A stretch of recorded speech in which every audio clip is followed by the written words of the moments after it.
Welcome to today's virtual cooking class. Today we're going to run through some terms and give you examples of those terms. Culinary terms you may read. If you Google a recipe and you see it, you might want to know what it means. And they're in alphabetical order, and I'll have a PDF file attached to this so you guys can get it and look at it. And we'll run through a few of them, and I'll demonstrate a few of the things, and we'll go from there. The first thing we're going to work on is al dente, in alphabetical order, kind of. So the literal translation to al dente means to the tooth. So it's generally concerns with pasta. The cooking of pasta being not overcooked and soggy, but not hard either. So you just have to wait and let the noodle get nice for you. So we'll start this pasta cooking, and we'll let it get al dente, and then we'll stop it and show you how it looks. You can actually see in the pasta when it's right, it's got a little color to the inside of the pasta. And you'll be able to see that. Okay, here we are with the pasta. We're going to check it. It's just like any pasta. You want to have lots of water and not so much noodle, or else you'll have trouble cooking them. They'll stick together. These pastas are behaving really nice. And you want to salt the water usually to make it nice.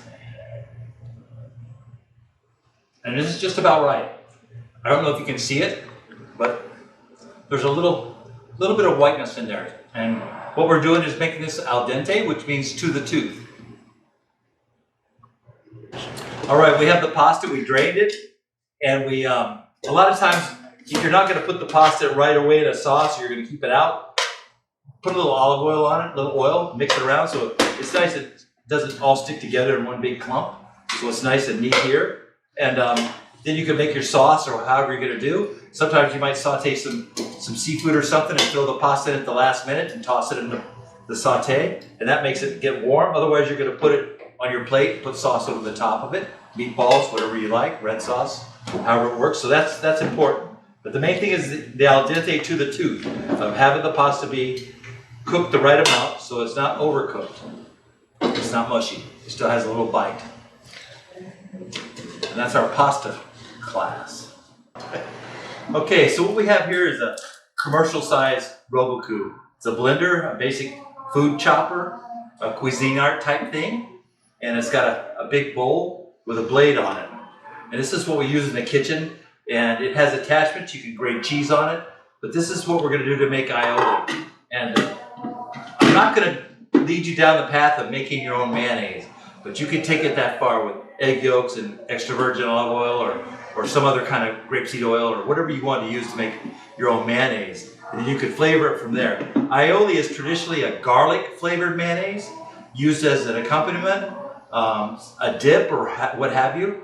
At the restaurant here, we use it down at the grill as a Chipotle mayonnaise is what we make. But you could call it a Chipotle Aioli because that's basically what it is. And so it's a mayonnaise-based sauce. And it comes out in several different formats. We will take the Chipotle peppers, and they're in an adobo sauce, so they're bright red. I wrapped this nice, good and wrapped, so it won't go bad. But this is the color it will come out to versus a white mayonnaise. Your white mayonnaise will be this color, and this is your Chipotle color. And it's basically to taste or to sight. The Chipotle peppers are very bright red.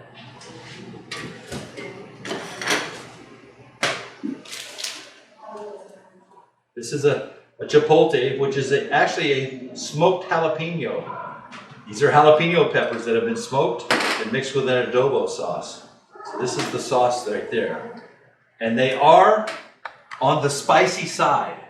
So for a big batch of mayonnaise, so let's say a half a gallon of mayonnaise, you would probably only use maybe this much Chipotle pepper and adobo sauce. There's some loose sauce in there with it. See that? So you only maybe use about that much. So you want to put your adobo peppers in here and puree them. And once you do that, it will give you a nice puree of the pepper. And from there you would add your mayonnaise. So this is just blending it around. I know it's hard to see with the camera and everything, but that's what it is. We're pureeing them a lot. You could do them on a, you could do them on a mixer or a blender if you wanted to. I've done them that way at home. I don't have one of these machines at home, so I've done them that way on a regular bar mixer type thing, or old-fashioned clear glass type mixer. And it works out pretty good. So you want to double check and make sure that these things get mixed up. So here we got a piece of peppers that didn't get chopped. So that's one thing you want to watch. You want to make sure that part of the problem is when you have a big machine like this, it really wants to do more of a can size amount. It works better if you have a lot in it. So you want to take it easy with that. So now we're going to add mayonnaise.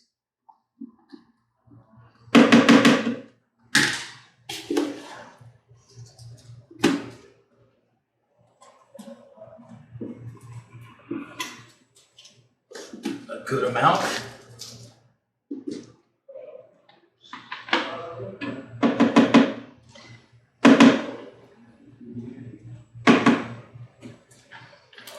You always want to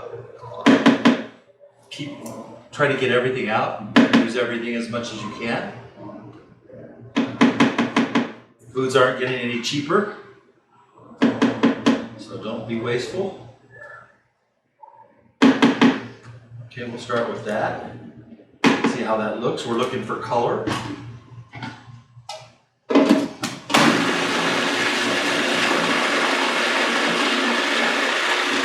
We're going to let that go for a little while, because there were some pieces that did not get chopped of the chipotle pepper.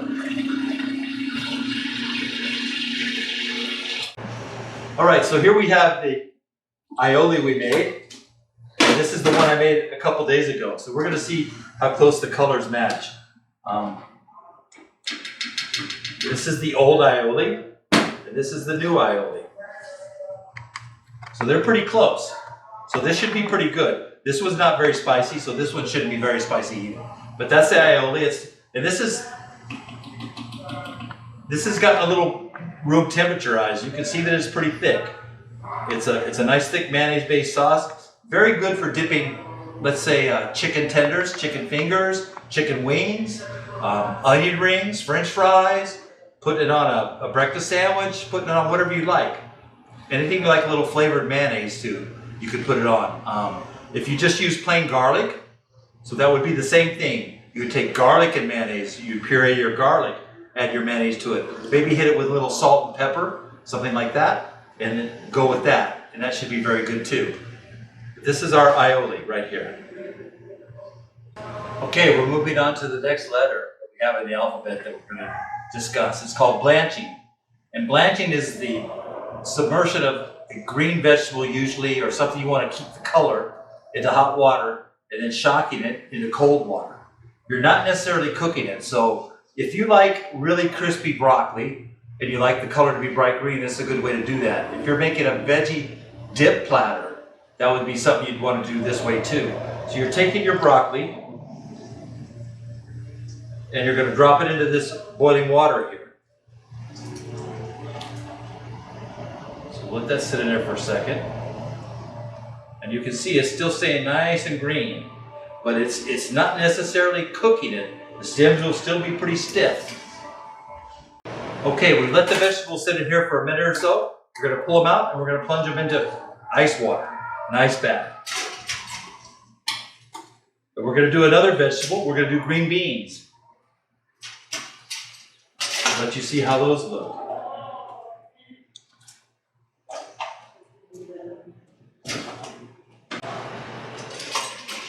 We'll let these sit in there for a few minutes. Get them nice and cold. When I set these beside each other, the difference in the color of the broccoli.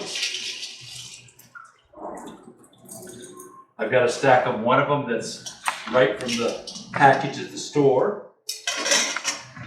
So you can see the difference.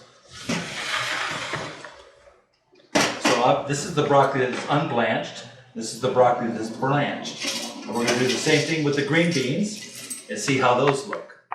They're about ready. They don't take long. And again, these, unless I go through phases. Sometimes I like my broccoli more cooked than other times. This would be very good to chill like this and put on a salad or something like that. It'd be very good. Or if you're making a veggie platter for a party, a little card party or something, you could make a little plate with these on it. It'd be very good. Some of that aioli dip would be nice on there too. We're going to pull out these green beans and shock them. And the word shock is really should be stop them from cooking. That's what you're doing. You're bringing them back to their natural temperature, which stops them from continuing to cook. If you wanted to leave them in, you could have them cook longer and just see what would it. You know, they would still be a bright green, and you could get them softer. But again, you can see the difference, and it's pretty extreme, the nice color you get from shocking these vegetables. You could do this with cauliflower. It comes out nice too. This is what you get. These are the green beans before, and this is the green beans after. Quite a change. And they are definitely al dente and a little bit to the crunch. Not really cooked enough the way I would like the green beans. I'd like to throw them in a pan and saute them in butter or something. Then I would be happy with them. Okay, so we're going to combine two terms with this next one. We're going to combine sear, to sear something, meaning directly cook food over high heat while forming a crust. And the other one is called deglaze. So after you get that crust, you're going to have all kinds of little particles in the pan. And you want to deglaze to save those flavors. And so we'll do that. So we're going to start out here with a little piece of steak that has some peppercorns on it. So for all practical purposes, this is like a pepper steak. We're going to drop it in. We're probably going to see some smoke here. So we'll have to deal with that. So we're going to let this cook a little while. Then we're going to turn it over. So you would probably use this mainly, searing is mainly a meat thing. You wouldn't necessarily sear fish per se. I have done salmon in a cast iron pan. King salmon in particular, which the fillets are really wide. So the king salmon portion is pretty thick. And so it's nice to sear one side. I kind of like to sear the skin, and it makes it come off easy. You can just pick it right off and pull it right off. Otherwise, searing is a meat, a red meat or a pork type item, mainly only.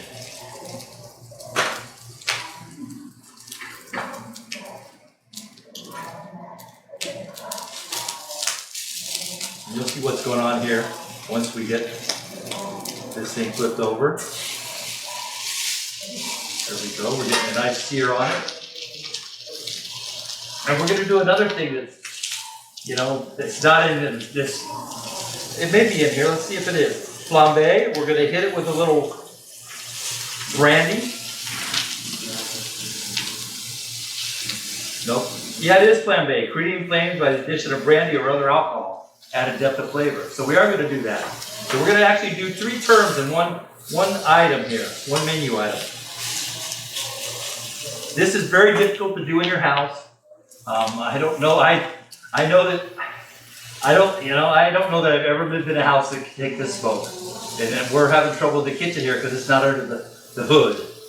And if we turn on the hood to suck the smoke that way, it'll make a lot of noise. It will affect the video. So we're just going to deal with it a little bit, and we'll stop it as soon as we can. So we're real close to wanting to add the brandy. Got a nice color in here.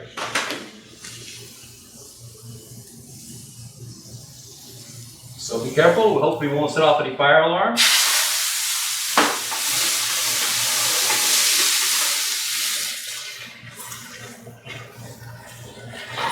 they look like. They're flambé.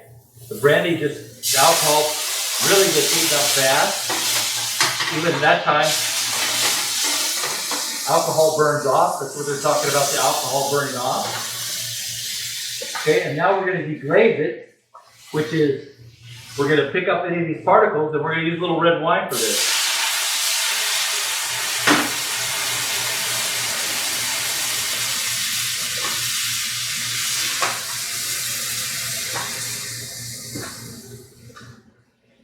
Very nice smells coming off right now.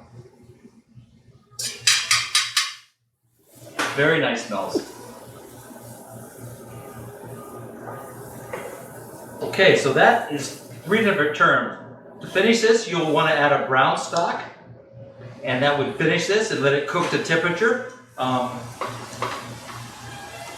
of hard to cook these medium well to well. I would suggest you stick with medium rare, and medium, and maybe cook them slow on lower heat, and then right when you think they're to temperature, meaning when you touch them and you feel like they're more medium or however you like to eat them, then turn the heat up really hot and do your flambe and do the rest of it. You'll still have a lot of sear on there, a lot of different stuff. Your peppercorns will still be nice and flavored. So that's what we have. We have 3 things. We have deglaze, we have sear, and we have flambe or flambe. And thank you very much for bearing through that smoky fire. Okay, our next word we're going to demonstrate is called sauté. And we're going to do sautéed chicken breast. Actually, this is not a breast, but it's a sautéed thigh. It's nice and big and meaty. We'll start out with a little bit of oil in the pan. And we want it to get hot, but we don't want to get it too hot. So you want to watch this. And we're going to coat the chicken with a little flour so we can get a nice little crust on it. Get some color to it. So we've got that like that. As soon as it's ready, we'll go ahead and start it. There's several ways to tell when the oil's hot enough. One of them would be even to hold the chicken in and touch it to the oil. But we'll kind of watch it and see if we can tell. Okay, so we've let the oil sit for a few minutes on the heat. It's not at full blast, but I think it's good. We're going to touch the chicken to it to see how it sizzles. We're getting a nice sizzle on it, so we're going to go ahead and go with it. We're going to put presentation side down. So you always want to start with your presentation side down whenever you do anything sauté. Because that's the initial heat. That's where it's going to give you the nice sear, which we did earlier. And that'll give you your presentation side. So you can hear it sautéing. It's got a nice sizzle sound. We're doing good. We're going to let this cook for a couple minutes, and then we'll flip it over. Okay, so we've cooked one side quite a bit. It's looking good. We're going to flip it over. And that's what we're going to end up with, a nice sauteed piece of chicken. We're going to let it cook for a few minutes, and we're going to put it in the oven to finish it. That's probably the best bet. You can cook it this way. Your flour will tend to want to spool up and burn if you're not careful. Sauté, though, is generally under a pretty high heat. It's not a low heat. A low heat would be kind of like a boil almost. So you want to hear the noise, the sound, is what you're looking for. Okay, we're moving on to Julianne, which is a shape and a style of cut. And you can use it for almost anything. So I'm going to demonstrate Julianne cut several different ways, and I'll also throw in some other cuts. And while you're doing Julianne, you might as well learn what other cuts are too. We're going to start out with a little onion.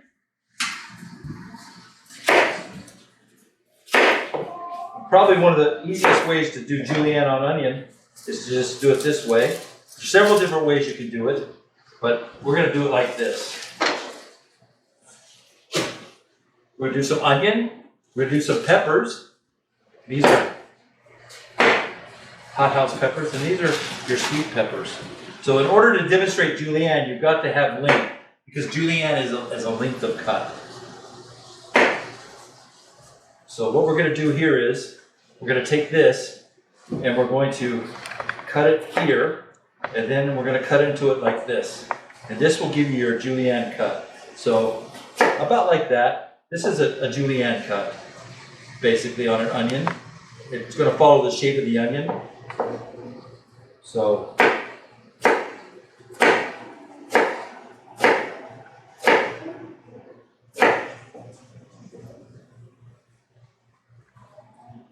these are your julienne cuts on onion. On the pepper, cut this pepper in half. We'll peel out the seeds, a little bit of seeds here, a little bit of this seed husk. And for this, it's much easier to cut from the inside out than here. These peppers have a waxy coating, if you noticed. They're really waxy, so it's better to take them and go like this, and cut them this way. And this is a julienne of a pepper, or just another form of julienne. Now, I want to say that julienne it should be reasonably long, maybe minimum like that. That's julienne. When you get into this other thing, this is a different cut. This is called a Bernouz cut, a little small dice. So if you Google this, you'll find several different cuts of vegetables.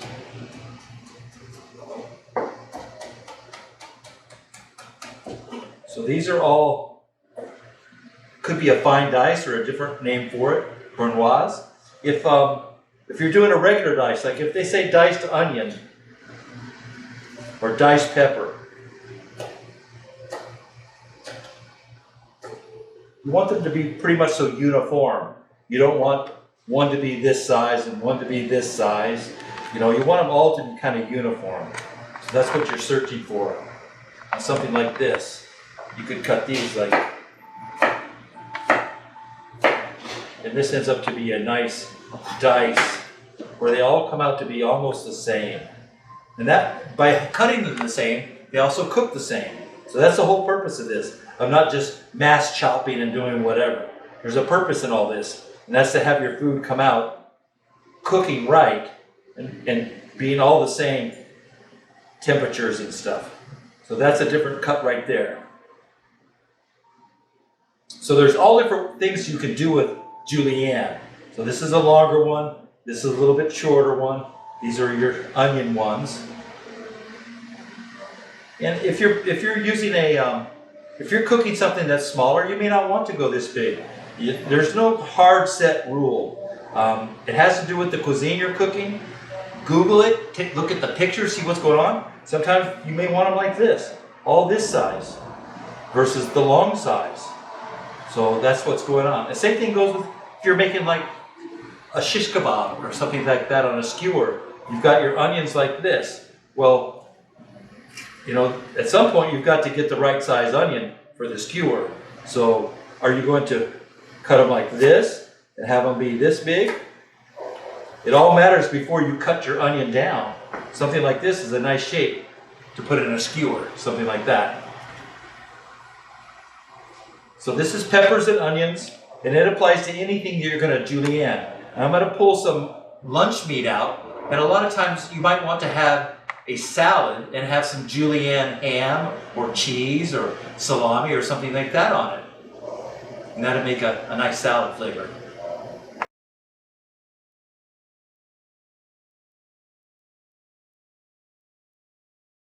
We're back, and here's some of the cuts. We got them sitting here so you can see. And I thought I would show you like a salad. So we've got some greens, some healthy greens, some red oak, and some red leaf, and some spinach and different things for say.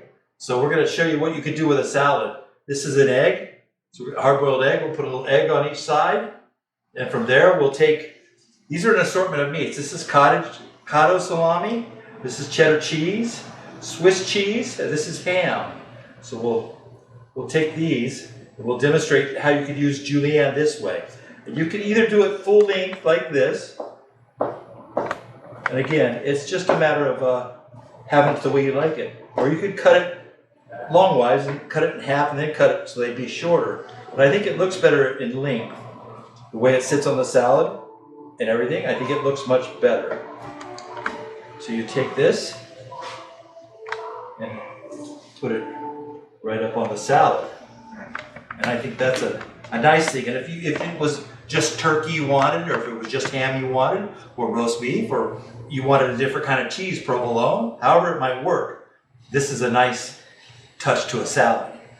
And the sauteed chicken breast that we did earlier, you could take that and slice that either straight up julienne or on a bias a little, and fan that out for your salad too. Let it get cold and have it that way. I've even eaten them a little warm on my salad. But that's a julienne description. This is julienne with some other different cuts, dices, and this is maybe what I would call a shish kebab cut or something like that. So hopefully you've enjoyed this class and you learned a little something. And there are some hard and steady rules to certain menu items that are French or something like that. You know, there's a French mother sauce and there's this. But that doesn't mean even like hollandaise, Bernouz, there's variations on those. People are making orange juice hollandaises and different things like that, have a little sweetness to them, and they're really nice. So it's just a matter of, in St. Patrick's Day, they're making them green. So enjoy.